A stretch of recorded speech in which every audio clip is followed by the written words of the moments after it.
Good day. Welcome to another episode of the Contractors Innovation Podcast. Please smash the like button and subscribe. We're a new podcast. We appreciate your support. The concept of the podcast is to extract from different contractors and engineers best practices, and hopefully it'll help your business if you subscribe, and I appreciate that. I was going to mention a couple years ago, I did the Value Engineering Experts, and that podcast is still up on Spotify and YouTube. And Dante, you said that we're on Spotify and YouTube as well, right? Yes, we're on Spotify and YouTube. So Andrea, busy day for Matt Janes. He's got a crisis on the subway in Toronto, and Mateo's in like 2-hour meeting. So that's unfortunate, because the Mateo thing would be important.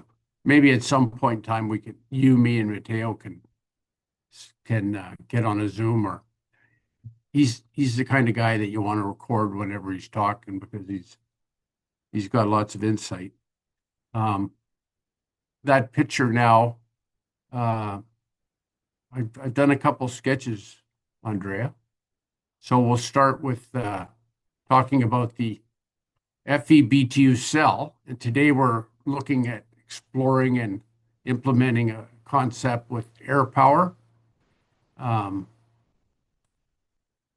sketches are mine.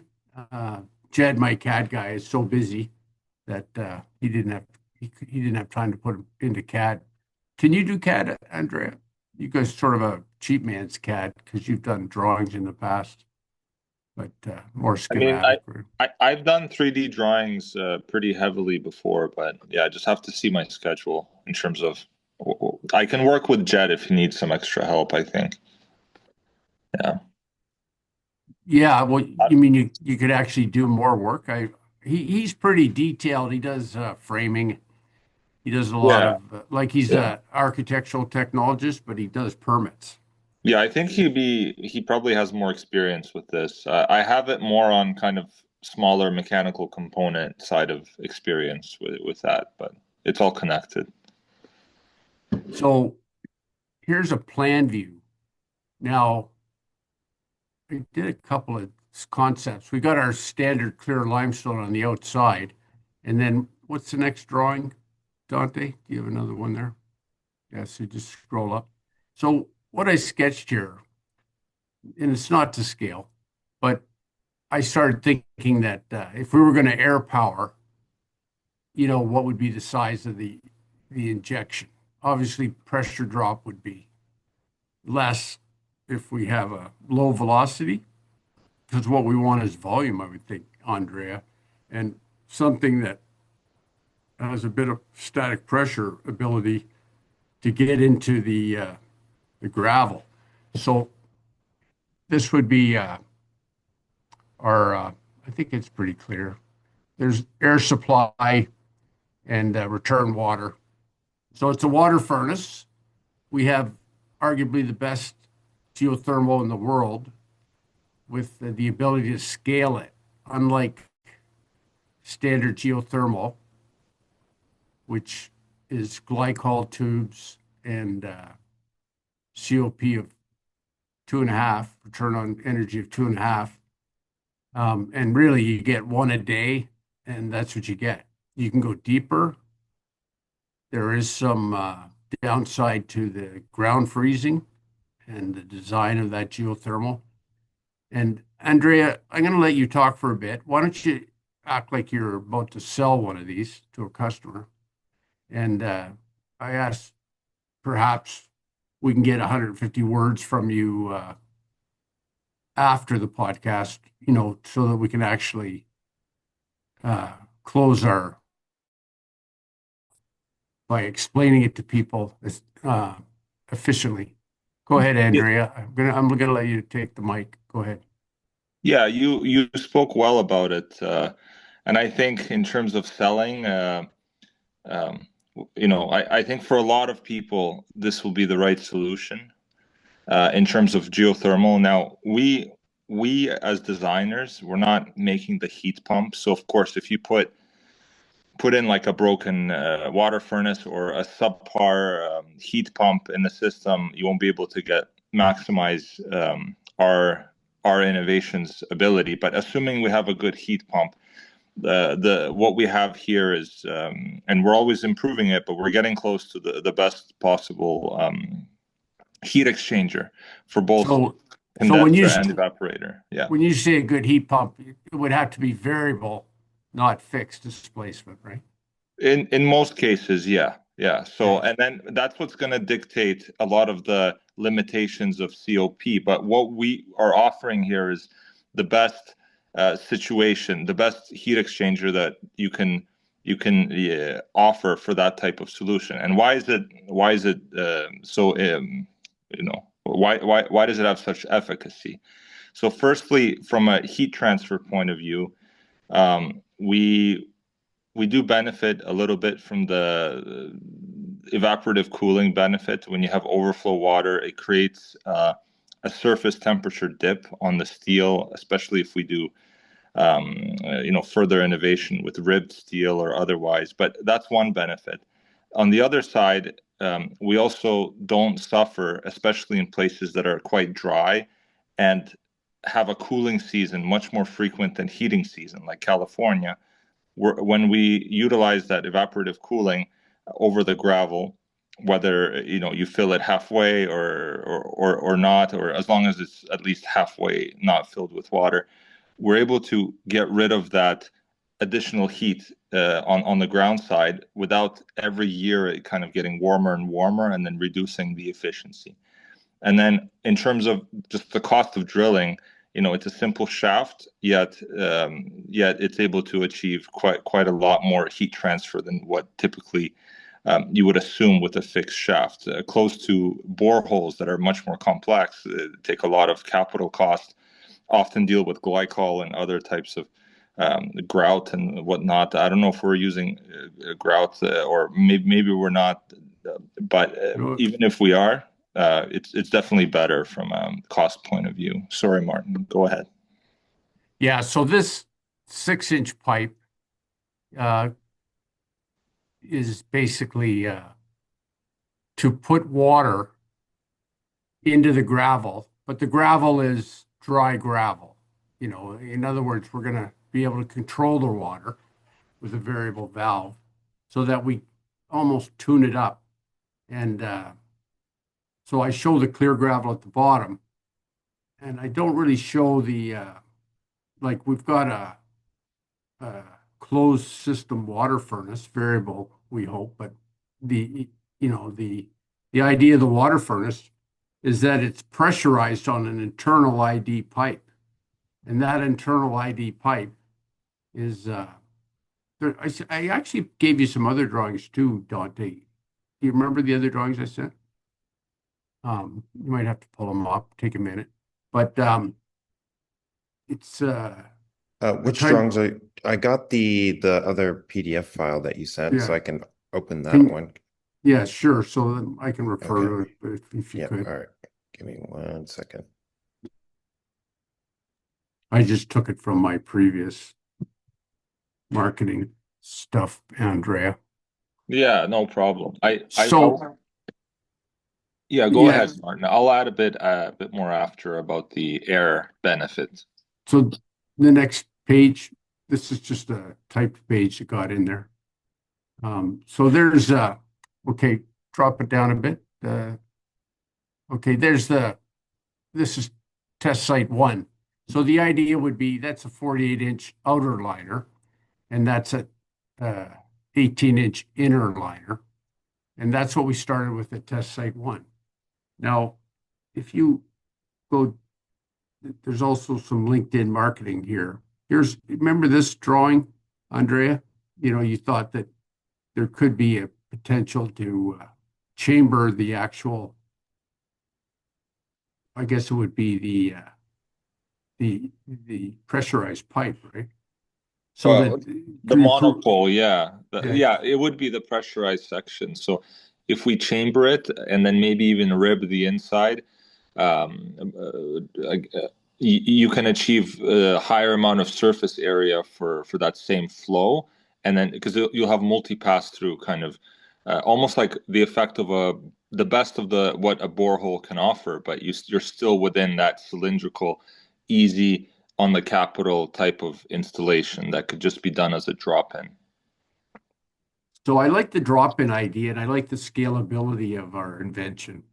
This is patented in the U.S. and in Canada, and the scalability is such that if you took I think the best glycol system going 300 to 500 feet, which takes all day on one drill, mud drilling, makes a mess of the site. The best system would be maybe 3-ton, Andrea, and we believe we can get 30-ton with this system.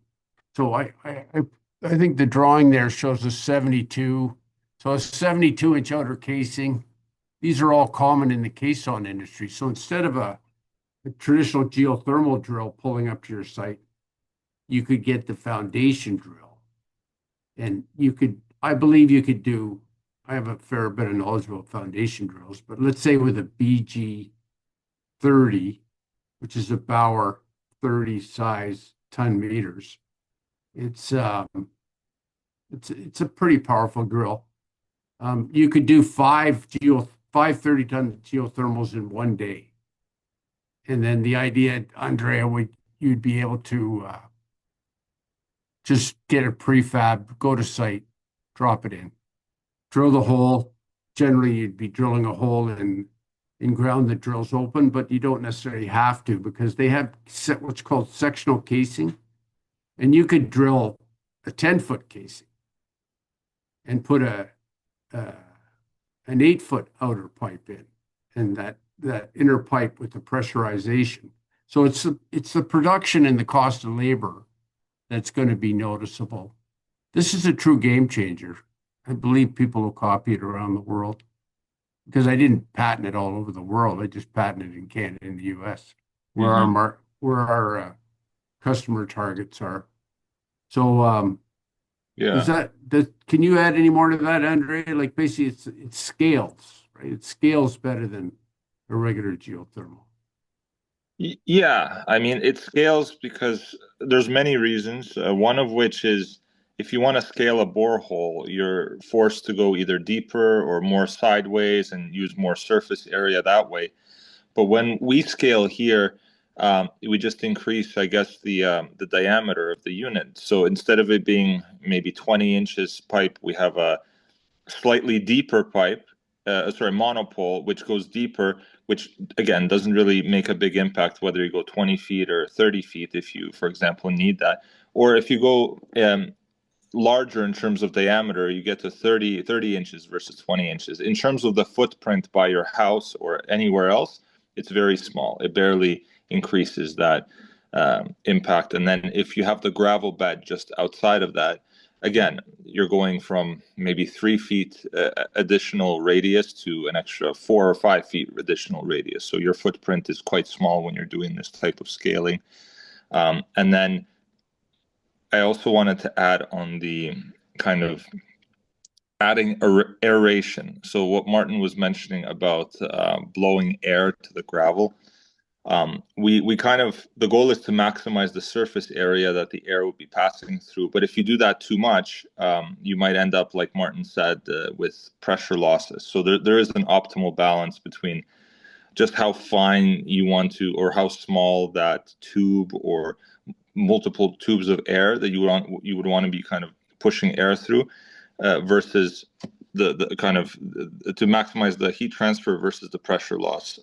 And the point of this is to further increase the evaporation so that over time, if you're somewhere like in California or Texas, if you have only cooling season, you're not running into a situation where year after year your ground is increasing in temperature, and you reduce the thermal reservoir benefit of it of course, being better if it was colder. It's now year after year increasing in temperature. Now you have a lower delta for you to dump heat into, and then your overall efficiency decreases. And this is a common problem with a lot of ground source systems. And that's one of the things we're resolving here. We have the infinite thermal reservoir of an air source heat pump, but the efficiency of the best of the ground source heat exchange solution. Now with the gravel, flip the drawings around, Dante. I'll just comment when we get to the, okay, go past that, go before that or whatever. This drawing here. Now, when we started out, Andrea, we basically took the pressurized pipe down to the bottom of the borehole. Do you see that? It's really not that critical as long as you can get gravel under the pipe, right? Like, do you think we'll end up putting gravel where I put concrete on the first test? I think we could put gravel and yeah, gravel would be good as long as we have some portion, maybe half, maybe less of that steel directly on the clay or whatever else ground solution. Then we can get the benefit of both the heat exchange effect of the ground, but also the evaporative benefit of the gravel. Because the gravel by itself, when it's dry, it's not going to be conducting as well as something like clay or soil, but it does have that additional benefit. So in a way, we kind of get the best of both worlds this way. And on the other front, if the gravel gets too much water on top of it, then again, it starts acting like a soil kind of slightly enhanced conduction, but at the cost of evaporative cooling benefit. Now, the idea that, obviously with the right instrumentation, we would make sure that the gravel is never saturated, right? And that, on this particular drawing, we've got a pond, and the pond, I think practically could be 20 feet of water and 8-foot diameter, Andrea. So with that pond, with some circulation, we would have to support that water table, right? This is what I'm saying. The gravel is on the perimeter. Sometimes, it's Andrea and I have to almost brainstorm it because there's so much potential to this geothermal. To enhance it even further, that's right. Yeah. Yeah. I'm hoping when we sell our patents, my plan is to sell all my patents, by the way, to a large contractor that I'm in negotiations with, in my mind, right now. Andrea, tell us a little bit about your background. I mean, you're in nuclear right now, but you might be able to be project manager for for this and make more money. Who knows? I know you're. Yeah, I love efficient energy solutions that are earth honoring on all fronts. This certainly has more potential to be something that you could put anywhere from somebody's backyard as well as to a large station. So I see this growing and being more widely applicable, if not just North America, but the world. So I think even if the right approach, as you see fit in terms of the patent sale, is to fully sell them, there might be some licensing or project management overlap on top of that, in addition, almost like in perpetuity, and maybe even in some way to benefit from on a yearly basis, but also to offer a continuous solution. So we'll probably have to have another discussion about that. But I trust your thoughts on how we can do that. The buyer's got lots of money. They're big. They've got. My plan is, as you know, who I'm talking about, but they're the largest in North America. And recently, for a fellow I know who did most of the glycol-based systems in Toronto with Turnkey, and he got hired by Malcolm, which is he's down in with Malcolm now, and they hired him to put in standard geothermal. And obviously Malcolm's a big company. They got lots of ability to buy rigs, lease rigs and whatnot. But it's still the old technology. I mean, what we're talking about here is literally a game changer that we could put in large capacity. Like I see us being able to put in 30-ton units, 5 a day. Now Yeah. that works out, Andrea, to probably 120 condos. Like Yeah. a Yeah. fair sized project. So anyway,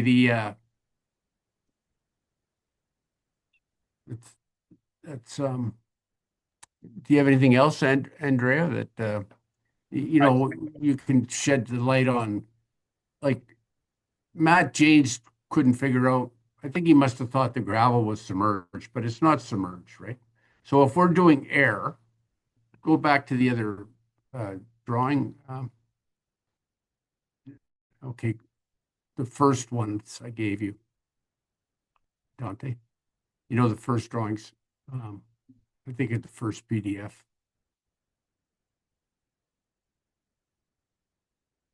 It shows the okay. So in this situation, we got the 24-inch round pipe, Andrea, and then I came up with this idea of a stainless steel air supply. And I don't think there's not going to be much static resistance, so it doesn't have to be a PD blower or anything. You know, I used to sell a New York blower, and New York blowers available all through the States, by the way. They're one of the most developed industrial fan OEMs. So there's something called a compact GI. And you can get, like a 5 horsepower, a fairly big flow, Andrea. Like you could probably do, 2000 CFM. Yeah. I mean, So that's the right fan, I think. how much CFM did you say? 2000? 2000, yeah. Yeah. 1500, 1000, 1500, 2000. They used a lot in process. They just pump them out. They're not expensive. Like, you can get them in normal steel or stainless steel, but generally you get them in normal steel, and they do a nice job of painting them. And then from there, you'd go on to that 6-inch stainless steel. And then I was thinking, well, that has to go into the gravel. So we would put probably 3/4 clear gravel. I got quite a few patents based on 3/4 clear gravel, which is incompressible. But we would put, I'm thinking, a 1/4-inch hole, Andrea. Yeah. So that's a relatively low cost thing to make. It is. Yeah. It is. But you think now if I add the 5 horsepower in, and we should introduce the idea that we're the only geothermal in the world that has thought about and put a windmill. Yeah. So that 24-inch pipe could do a windmill. So it's a free energy device in any case. Yeah, I was just about to say, Yeah. be careful because you reduce your effective COP unless you start, because you're adding more, power in for the benefit of long-term efficiency, a bit of extra surface area cooling, but mainly the long-term efficiency. But you get all of that back many times over if you also include that wind turbine on top. So this monopole, which at the bottom serves as the heat exchanger function, which is what I described kind of in the first half of this podcast, it also serves as a structural support for the wind turbine, a vertical axis wind turbine, so that it's not one of those loud ones or overly sized ones. It's something that looks like a windmill, and it could be scaled to size for the application. And it's very quiet, yet it generates quite a lot of power. There's a nice video, Martin, of you filming your test site 1 spinning in full force, and it was just a marvel to look at. It was still quite quiet, but you could tell that probably close to the 10 kilowatt was being generated on that spin. So it was nice to see. Yeah, right now 5 and 10 kilowatt windmills are fairly standard high pole magnet rugged devices. So you buy a motor and you have to machine out the core, just the sides of I guess you'd call it, what do you call the actual housing, and then you can put epoxy the magnets in. So we've got an expert on our team, Chad Armstrong. He's actually coming over this weekend, Andrea. I needed to. I'm looking at my system, and I'm thinking of ungrounding the electrical. He says it would be actually safer with ungrounding, but also the aspect of some of the things like that could go on with the pole shifts. But we won't get into the pole shift discussion. Anyway, so it's H2O. You leak out the pressurized pipe, which is this 24-inch. The water furnace is pressurizing that, and so you can control it with a ball valve. Do you think we'd want to automate that, Andrea? That's where Mateo's sharp, eh? All the automation that he could do with the valves. If you were to get it dialed in. Yeah, yeah. I think automation could help us down the line. I think manually we'll perfect kind of what we're thinking, what type of sequence, depending on how much water, different RH is needed. But down the line, especially with the integration of sensors, I help a company who are doing IoT. So basically a bunch of sensors everywhere, but then it's also the connectivity to Wi-Fi and other forms like BLE or LoRaWAN processing to the satellite or to your own kind of local hub for analytics. And then there's also the automation aspect from the electrical engineering kind of actuation side of things. So down the line, with that company I work with Mateo's expertise, all of our kind of experience on the electrical front, we can put that together and optimize this further. So, yeah. So I suppose the windmill itself, I was thinking that there'd be very few situations where we would need more than 5 kilowatt. But certainly 5 kilowatt, you'd be able to power the building it's almost a substitute for solar. But we have geothermal, and I have a patent also for melting snow. Call it the snow melt curve. Works pretty good, Andrea. That snow melt curve. My panels are always the box is always being heated. My patents in the prospectus are organized by different types, but it's yeah.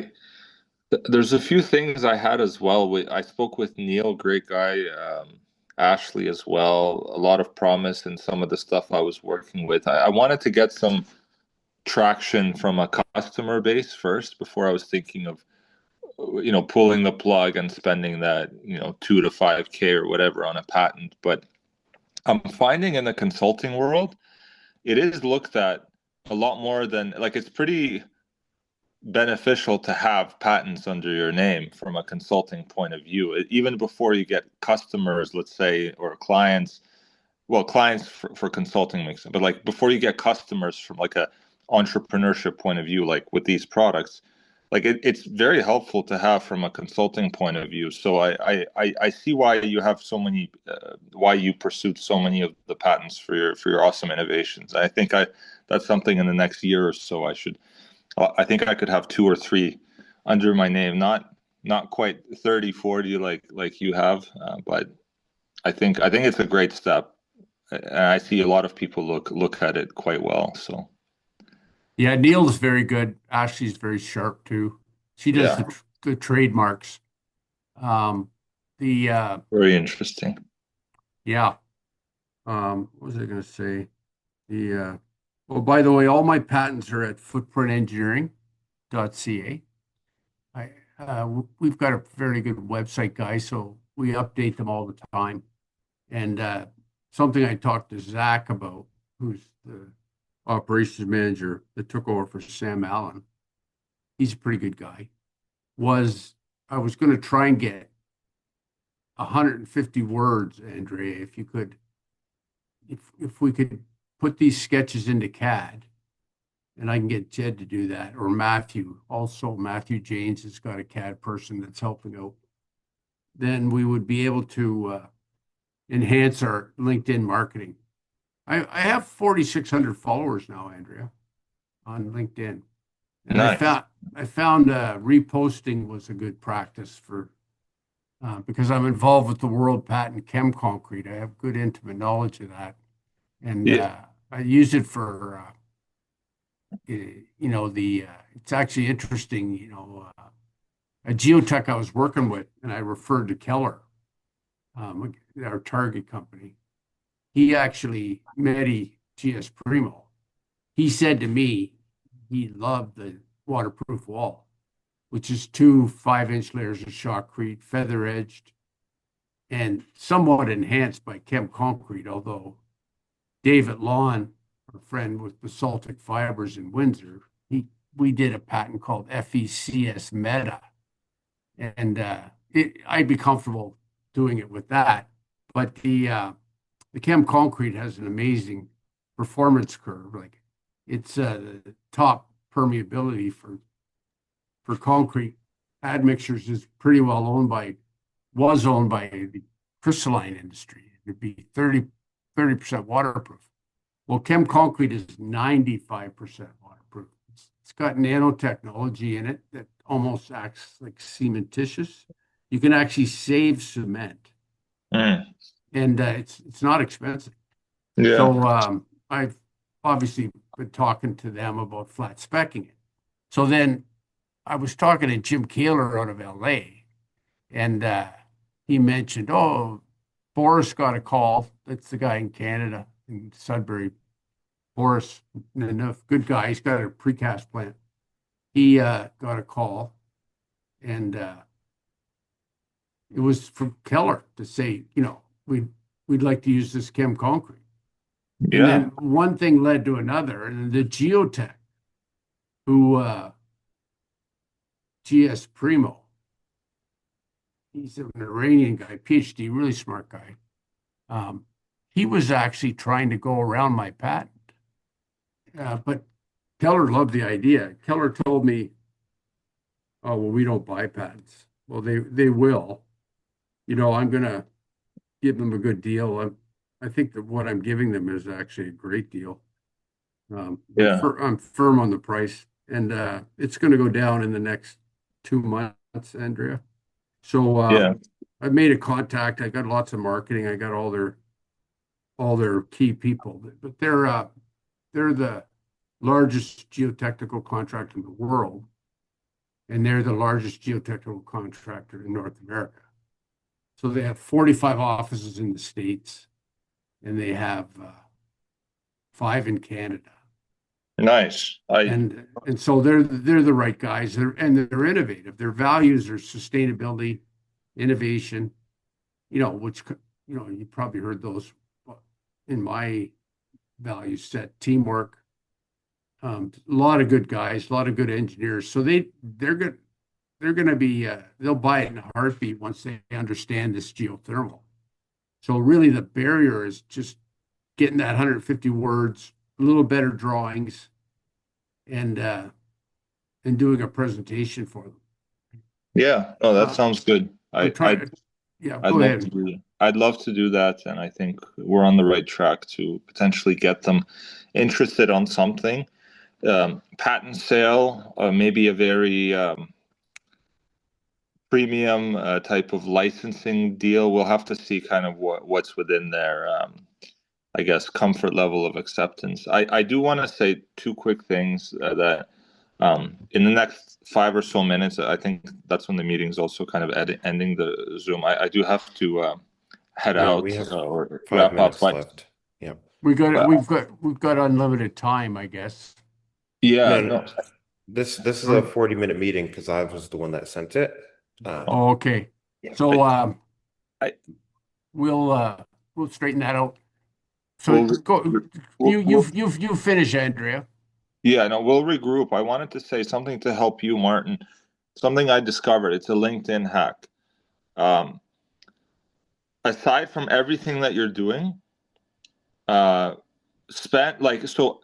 every week you can add up to 200 people. Really? Yeah. So add up to 200 people, not all on the same day, like space it out like 30 every day, something like that. When you go into add connections or you go into whatever groups of people, just add those people. Because when they accept your request on LinkedIn, nobody sees how many connections you have. It's 500 plus always. But the people that add you, they get added to your followers. So I'm not saying it's like an inflationary way to get followers. That's probably how people do it, though. Obviously. Yeah. Within a year, you can get like an extra 8,000 people